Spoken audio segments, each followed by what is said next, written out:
போட்ட சம்பவம் செஞ்ச தப்பால சம்பாத்த மாட்டாது ஒரு நியூஸ் பிரிச்சு பேசி கால வரணும் மீறப்பட்ட ஒரு ரூல் பாக்கி வச்சு வரும் சத்தம் எனக்கு நாளாச்சு பாக்கி கத்திய வருஷம் போது வரும் sound melody beat. Today in 2005, the Rocketady 8.9 is launched, but it's suddenly lost in the space. ஒரு வழியாக சயின்ஸ் எக்ஸ்பிரிமெண்ட்டுக்கு எல்லாம் ரெடி பண்ணியாச்சு. கடைசியாக இந்த ஃபியூஸ் வைக்க வேண்டிய நேரம்.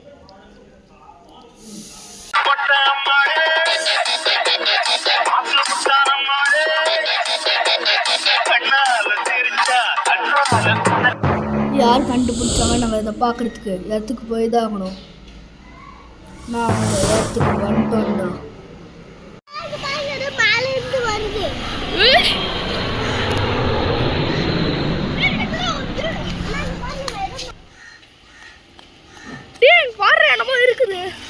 Scanning the humans.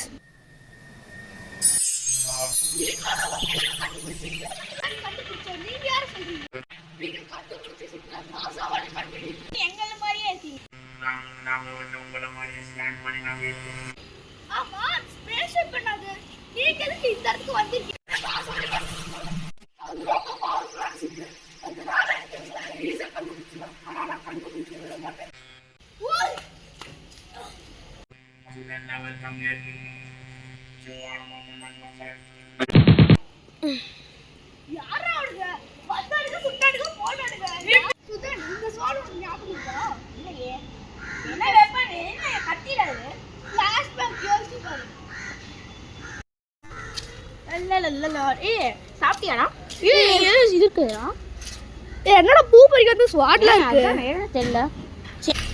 இந்த ஸ்வாட்ஸ் ஆஃப் ஏலியன் நாங்க யூஸ் பண்ண ஸ்வாட் ஏலியனையே நாங்க டிஃபீட் பண்ணிருக்கோம். அதை பார்க்க ஆக்சிஜன் கம்மியா இருந்ததுனால நான் கொஞ்சம் டேப்லெட் எடுத்துட்டு வந்திருக்கேன். என்ன டேப்லெட்? Oxygen tablet. இந்த டேப்லெட்டை சாப்பிட்டா நமக்கு ஆக்சிஜன் கிடைக்கும். சரி ஓகேவா? இப்போ நம்ம இடத்துக்கு போறோம். ஸ்பேஸ் கிராஃப்ட்ல ஒரு பவர் வெட்டி காட்டேன். அதை பத்தி எடுத்து பிசிக்கல் எடுத்துக்கலாம். இது எப்படி எடுத்துட்டா காமிச்சது இல்லை. அது சீக்கிரம் சரி வா நம்ம இடத்துக்கு போகலாம்.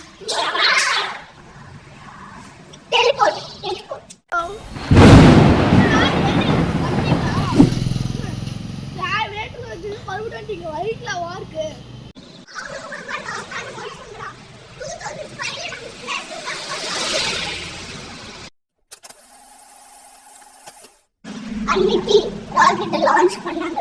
நம்ம ரொம்ப கியூரியாசிட்டியோட போறோம்னு சந்தோஷமா இருந்தோம். ஆனா அங்க நடந்ததே வேற.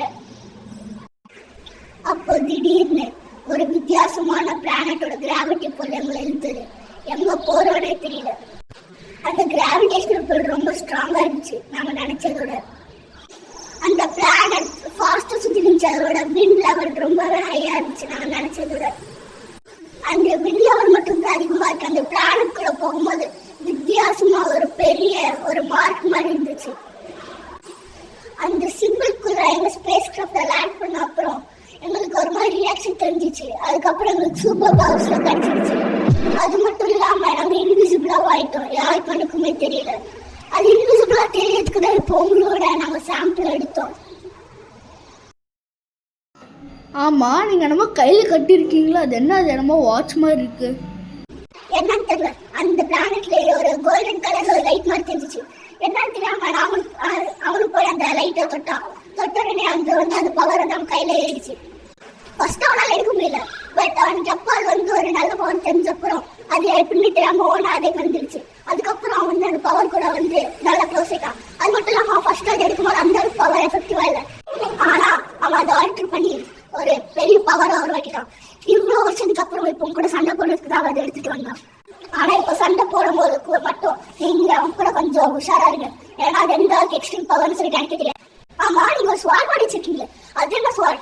அது இப்போ நான் பார்த்ததே இல்லை. பார்த்ததுல கூட எனக்கு எல்லா பவர்ஸ் பத்தி ஒரு நாலேஜ் இருக்கும். ஆனா இது வரைக்கும் இது என்னன்னு தெரியல, கேள்விப்பட்டதும் இல்லை. அது எங்கே இருந்துச்சுன்னா மரத்தில் இருந்துச்சு. அது நாங்கள் பேசிகிட்டு இருக்கும்போது அது தனியாக மின்னு இருந்துச்சா, அது எடுக்கும் போது ஷாக் அடிஞ்சிச்சு. ஷாக் அது நாங்கள் 2 பேர் தொடும் போது ஷாக் ரொம்ப அடிஞ்சிச்சு. அப்புறமேட்டு வந்து நாங்கள் வந்து ஒருத்தர் தான் தொட்டோம், அது ஷாக் அடிக்கல. அப்புறமேட்டு அந்த கத்தி வந்து க்ளோஸ் ஆயிடுச்சு. அதனால் நாங்கள் 2 பேர் தொட்டாலும் எதுவும் ஆகாது. ஆமா, நீங்க 2 பேரும் அந்த ஸ்வாட வந்து மரத்துல இருந்து தான் எடுத்துக்கிச்சு. அது ஏலியன்ஸோட ஸ்வாட். என்ன ஏலியன் ஸ்வாடா? எந்த ஏலியனை பத்தி பேசுறீங்க? லார்ட் காஸோட ஸ்வாட் அது. உங்ககிட்ட எப்படி லார்ட் காஸோட ஸ்வாட் இருந்துச்சு? அது யாராலையும் தொடர முடியாது. அது ரொம்ப ஒரு எக்ஸ்ட்ரீம் பவர் ஸ்வாட். ஆமாம், நீங்கள் சொல்கிறது உண்மைதான். ஆனால் எங்களோட ட்ரூ ஃப்ரெண்ட்ஷிப் அது காசாவை தோக்கடிக்க உதவுச்சு. எப்ப அந்த லார்ட் காஸோ சாவடிச்சோமோ அப்ப அந்த ஸ்வாட்ல எங்களோட பேர் வந்துச்சு. அது எங்களுக்கே தெரியல. ரொம்ப சர்ப்ரைசிங்கா இருந்துச்சு. Ready. Fight.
Ready.